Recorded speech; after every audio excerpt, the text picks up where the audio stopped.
రక్షకుడైన యేసుక్రీస్తు నామమునకే మహిమ ఘనత ప్రభావములు కలుగును గాక. Jesus with has ministries Telugu YouTube channel వీక్షిస్తున్న మీ అందరికీ మా హృదయపూర్వకమైనటువంటి వందనాలు. ప్రియులారా, దేవుని యొక్క మహా కనికరమును బట్టి, దేవుడు ప్రతిదినము మనకు అనుగ్రహిస్తున్న వాగ్దానాలను బట్టి దేవునికే మరి స్తుతి ఘన మహిమలు చెల్లును గాక. ప్రతిసారి ప్రతి వీడియోలో ఈ మాట ఎందుకు చెప్తున్నానంటే, ఏది జరిగినా మొదట దేవునికే మహిమ రావాలి. అది మన నోట నిత్యము ఆ ధ్వని పుట్టాలి. ఆ కృతజ్ఞత, ఆ థ్యాంక్స్ గివింగ్ అనేది మన జీవితంలో అది ఒక హ్యాబిట్గా మారిపోవాలి. మన దేవునికి మహిమ చెందాలి, మహిమ కలగాలి. దేవునికే మహిమ, ఘనత, ప్రభావములు నిత్యము ఉండాలని మన మదిలో ప్రతి దినము కూడా కృతజ్ఞత కలిగి ఉండటం మన జీవితాలకు ఎంతైనా మేలుకరం. కాబట్టి అందును బట్టి ప్రతిరోజు నేను ఈ మాట చెప్తూ ఉంటాను. మీరు కూడా మీ దైనందిన జీవితంలో ఇది ఒక అలవాటుగా నేర్చుకోవాలని ప్రభునామములో మనవి చేస్తూ, ఈరోజు దేవుడు మనకిస్తున్నటువంటి చక్కని వాగ్దానము అపోస్తుల కార్యముల గ్రంథము 14వ అధ్యాయము 17వ వచనంలో చూద్దాము. చూడండి, 17వ వచనం. అయినను ఆయన ఆకాశము నుండి వర్షమును, ఫలవంతములైన ఋతువులను దయచేయును, ఆహారము అనుగ్రహించుచు, ఉల్లాసముతో మీ హృదయములను నింపుచు, మేలు చేయుట చేత తన్ను గూర్చి సాక్ష్యము లేకుండా లేదని బిగ్గరగా చెప్పెను. ఈ యొక్క పరిస్థితులు ఎలా ఉన్నాయంటండి, ప్రపంచ పరిస్థితులు అయితేమి, భారతదేశ పరిస్థితులు అయితేమి ఎంత మరి క్లిష్టతరంగా ఉన్నాయంటే, వాతావరణ ప్రతికూలతలు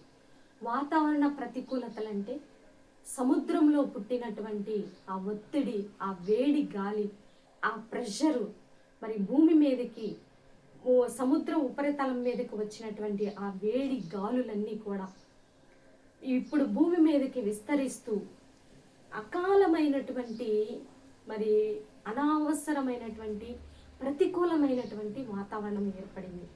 ఇప్పుడు ఈ సీజన్లో వర్షాలు పడాలి, తొలకరి వర్షము, మంచి ఫలవంతమైనటువంటి వర్షము భూమికి అందవలసినటువంటి సమయం.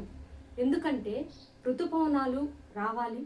ఈ ఋతుపవనాలు విస్తరిస్తూ వాగులు, నదులు, సరస్సులు పొంగి పొర్లుతూ అసలు పచ్చదనము ఉట్టిపడుతూ కేరింతలు కొడుతూ సంతోషముగా ఉండవలసినటువంటి ఈ దినాలు ఎంతటి భయంకరమైన వడగాలులండి. బయటికి రావడానికే మరి ఆ గాలులను బట్టి భయపడుతూ ఎంతోమంది మరి వారి దీర్ఘకాలిక వ్యాధులను బట్టి కావచ్చు, మరి ఆ వాతావరణాన్ని తట్టుకోలేక మరి రకరకాల జీవనోపాధి, ఉద్యోగాలు, వ్యాపారాలు కలిగిన వారు ఎంతో ఇబ్బంది పడుతూ ఉన్నాం. అంటే ప్రతికూలమైనటువంటి వాతావరణంలో కొన్ని దినములు నివసించడానికే మనము చాలా ఇబ్బంది పడుతున్నాం.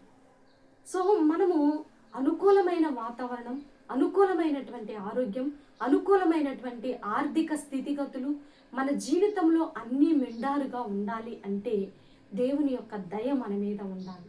అందుకే ఇక్కడ ఈరోజు దేవుడు నీకు ఇస్తున్నటువంటి చక్కని వాగ్దానము, పరిశుద్ధమైనటువంటి దేవుని వాక్కు నిజముగా నువ్వు రిసీవ్ చేసుకున్నట్లయితే నీ జీవితంలో మరి ఈ అననుకూల వాతావరణము ఎలాగైతే ప్రజలను, ప్రపంచ దేశాలను ఇబ్బంది పెడుతూ ఉన్నదో, నీ జీవితంలో కూడా అనేకమైనటువంటి ప్రతికూల పరిస్థితులు, పోరాటాలు, ఆర్థిక ఇబ్బందులు, అనారోగ్య పరిస్థితులు, మరి ఎన్నో రకాలైనటువంటి సమస్యలు తలెత్తి ఇబ్బంది పడుతున్నావేమో.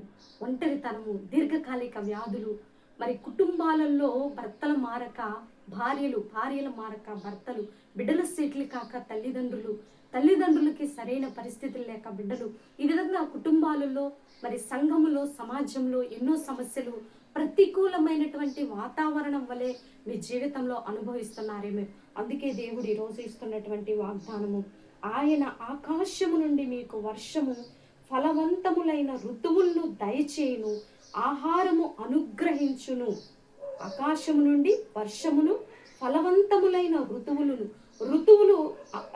ఋతువులు మనకి ఎలా ఉంటాయంటే, ఫలవంతములైన ఋతువులను దయచేయును, ఆహారము అనుగ్రహించును, ఉల్లాసముతో మీ హృదయములను నింపుచు, మేలు చేత మనల్ని నింపే దేవుడై ఉన్నాడు.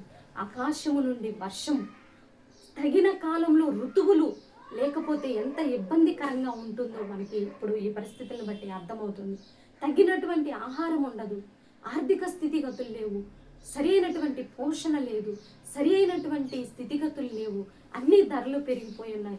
ఎంతో ప్రతికూలమైనటువంటి వాతావరణంలో మనం ఉన్నాము. కాబట్టి దేవుడు ఈరోజు మనకిస్తున్నటువంటి చక్కని వాగ్దానము, ఆకాశము నుండి వర్షమును, ఫలవంతములైన ఋతువులను మీకు దయచేసి ఆహారమును అనుగ్రహింతును, ఉల్లాసముతో నీ హృదయమును నింపుచు మేలు చేత తన్ను గూర్చి సాక్ష్యము లేకుండా చేయడని అతనితో బిగ్గరగా చెప్పాను. నీ దేవుడు ఈరోజు నీతో చెప్తున్నాడండి, ఆకాశము నుండి సమృద్ధి అయిన వర్షము వస్తే భూమి ఎలా ఫలిస్తుందో, ఋతువులు వస్తే ఎలా ఫలిస్తుందో, మరి సమృద్ధి అయిన ఆహారము ప్రజలకు అందుతుందో, సమృద్ధి అయినటువంటి జీవం మనం ఎలాగైతే అనుభవిస్తామో, మేలు ఎలా కలుగుతుందో, అదే విధముగా దేవుణ్ణి జీవితంలో అన్ని విషయంలో సమృద్ధి అయినటువంటి తొలకరి వర్షము, సమృద్ధి అయినటువంటి దీవెన ఆశీర్వాదము ఆయన ఇస్తానని ఈరోజు వాగ్దానం చేస్తుండగా, ఇటు వాగ్దానాన్ని బట్టి మరి మీ యొక్క హృదయాలలో స్థిరమైనటువంటి విశ్వాసము కలిగి ఉండేవారిగా ఉండాలని ప్రభునామంలో మనవి చేస్తూ చిన్న ప్రార్థన చేద్దాం.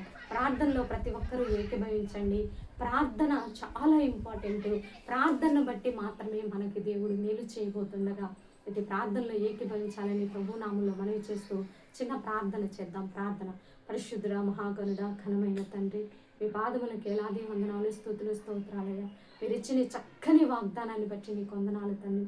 ఆకాశము నుండి వర్షమును, ఫలవంతములైన ఋతువులను, ఆహారమును అనుగ్రహించి మేలుతో మీ హృదయమును నింపి ఉల్లాసముతో మీ హృదయమును సంతోషించినట్లు చేస్తానని మీరు చేసిన ఇటు వాగ్దానమును బట్టి మీ కృతజ్ఞతాస్తుతులు చెల్లిస్తూ మా జీవితాల్లో ఉన్న అనేకమైనటువంటి భయంకరమైన పోరాటాల నుంచి, ప్రతికూల పరిస్థితుల నుంచి విడుదలనిచ్చి గొప్ప కార్యములు చేయబోతున్నందుకు మీ కృతజ్ఞతాస్తుతులు చెల్లిస్తూ ఈ వాతావరణ ప్రతికూల పరిస్థితుల నుంచి విడుదల దయచేయ, ఈ వేడి తీవ్రత నుంచి విడుదల దయచేయ, కుటుంబాల్లో నెమ్మది ఇవ్వు ప్రభా, ఆర్థిక పరిస్థితుల్లో విడుదల దయచేయి, ఆపరేషన్స్కి సిద్ధపడుతున్న బిడ్డలకి ఆపరేషన్ సక్సెస్ అవునట్లు సహాయం దయచేయమని ఈ రోజంతా మాకు తోడుగా ఉండి నీకే మహిమ, ఘనత, ప్రభావములు తెచ్చుకోనమని యేసయ్య అతి పరిశుద్ధమైన ఉన్నతమైన నామంలో అడిగి వేడుకొని పొందుకొని ఉన్నాము తండ్రి. ఆమేన్, ఆమేన్. ప్రియులారా, ఈ వీడియో మీకు నచ్చినట్లయితే లైక్ చేయండి. దేవుని యొక్క మహాకనికరం మన మీద నిరంతరము ఏలుబడి చేయునుగాక. God bless you. Praise lord.